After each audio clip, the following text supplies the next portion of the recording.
kawan-kawan, karena mereka hanya ditipu oleh program yang mengatasnamakan rakyat hari ini. Jadi saya harap pemuda dan mahasiswa harus sadar bahwa hari ini kita ditipu. Di dalam dunia pendidikan punca diri atas demikian, sehingga pendidikan itu menjadi bisnis di dalam kampus, di sekolah, semua dianggap. Sehingga kalau anda yang kuliah pun juga ketika keluar tidak bisa berbuat apa-apa, hanya mengabdi dan mengabdi di bawah kekuasaan yang saat ini kita melihat.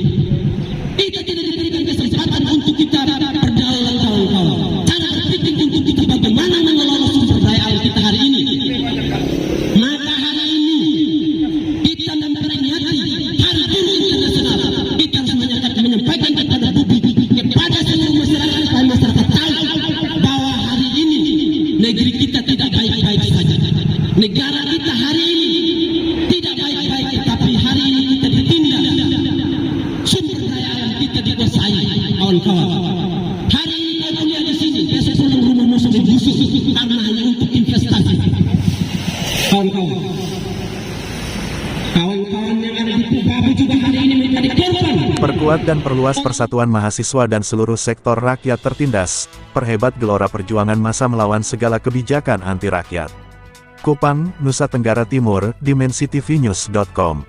Hari Buruh Sedunia tanggal 1 Mei, May Day, adalah satu peristiwa bersejarah dalam tradisi berjuang yang sengit terhadap kelas penghisap dan penindas.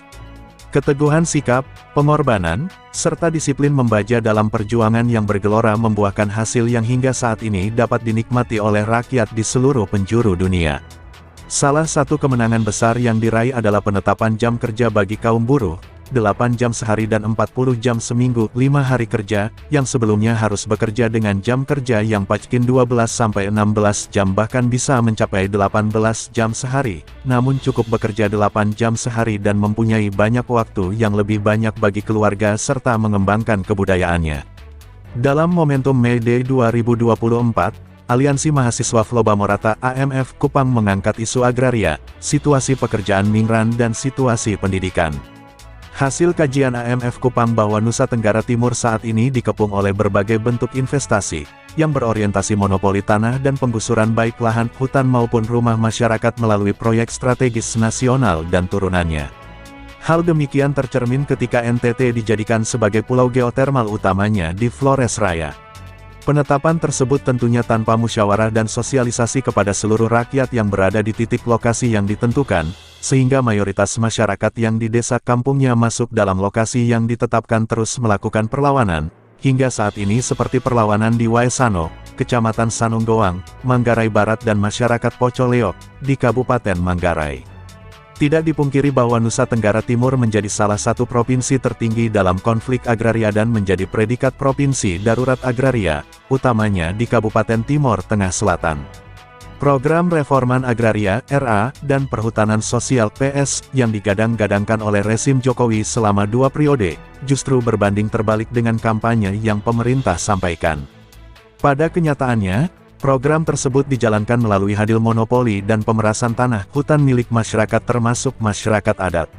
Skema monopoli dan perampasan getanah melalui RAPS terbukti di beberapa provinsi termasuk NTT melalui SK nomor SK.350/LHK-Setjen-Plat.0/5/2016 yang telah menguasai hutan seluas 1,7 hektar dan kebijakan turunannya serti SK Balai Penetapan Kawasan Hutan dan Tata Lingkungan Wilayah 14 Kupang nomor S348 BPKHTL-PPKH-PLA, tanggal 2 Agustus tahun 2023, tentang penetapan kawasan hutan produksi tetap laut Tundesi, TTS, seluas 58.329,05 hektar yang mencakup 42 desa di kawasan adat Amanuban, Banam. Sosialisasi baru diadakan pada bulan Agustus tahun 2023 semenyara penetapan kawasan berdasarkan SK Menteri sejak tahun 2016. Karakter rakus semakin terlihat jelas ketika program reforma agraria palsu dan perhutanan sosial, RAPS, juga ditawarkan kepada masyarakat di Amanuban. Hal yang tidak masuk akal, bagaimana mungkin yang awalnya tanah masyarakat kemudian diklaim oleh negara, lalu akan dikembalikan kepada masyarakat hanya dengan 50 m persegi melalui konsep APL areal penggunaan lainnya. Bahwa tanah yang menjadi APL yang dibebaskan hanya sebatas 50 m di samping kanan dan kiri jalan desa untuk dimiliki masyarakat, sedangkan selebihnya, walaupun lebihnya itu masih pekarangan milik masyarakat, tetap menjadi kawasan hutan Lawak Tunbesi dan masyarakat hanya memperoleh hak pakai 35 tahun.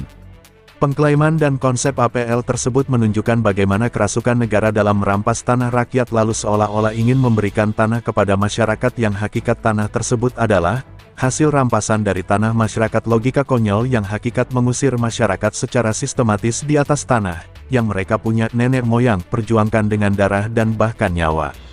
Begitupun yang terjadi di Pubabu, di tengah konflik yang hingga saat ini belum ada titik terangnya, Kementerian LKH dan dinas terkait lainnya di NTT mendatangi pemerintah Desa Polo dan Desa Linamnutu pada Sabtu tanggal 27 April tahun 2024.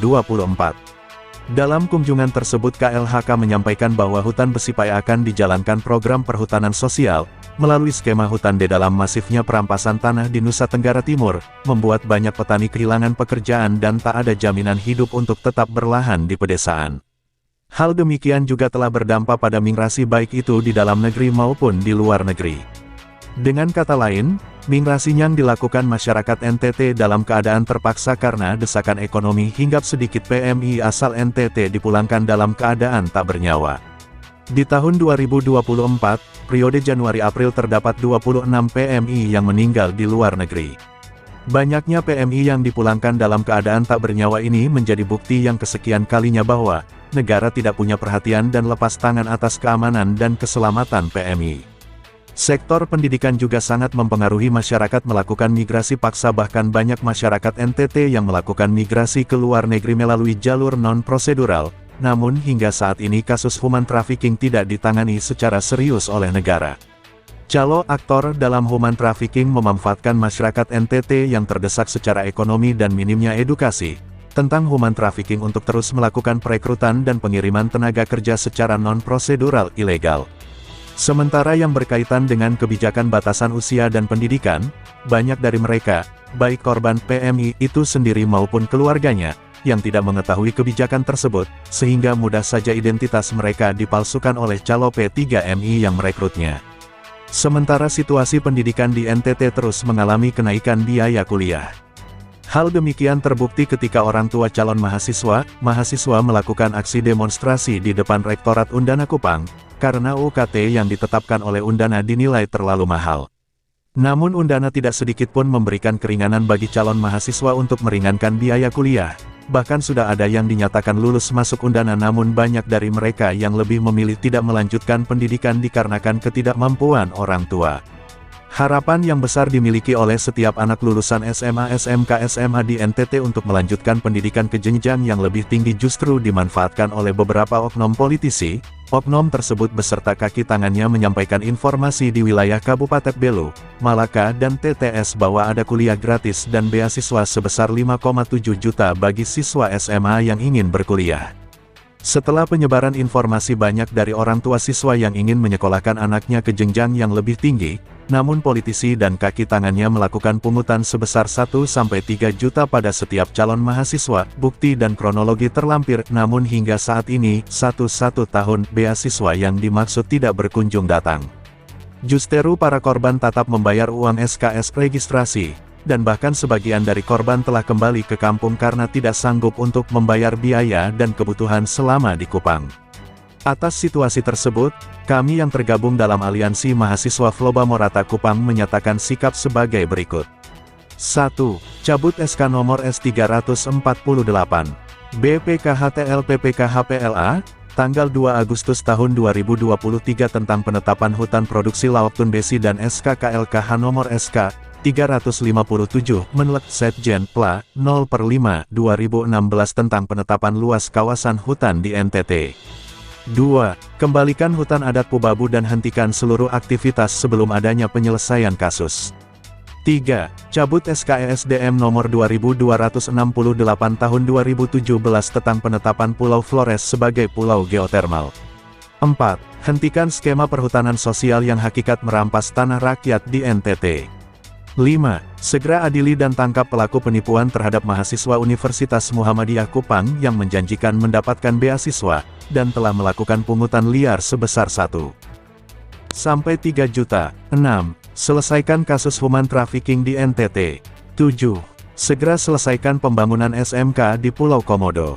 8. Jalankan reforma agraria sejati dan bangun industri nasional. 9. Wujudkan pendidikan yang ilmiah, demokratis dan mengabdi kepada rakyat. Liputan, Melki Esselan, Kepala Perwakilan Wilayah Provinsi Nusa Tenggara Timur, mengabarkan untuk dimensitv-news.com. Inspirasi membangun daerah.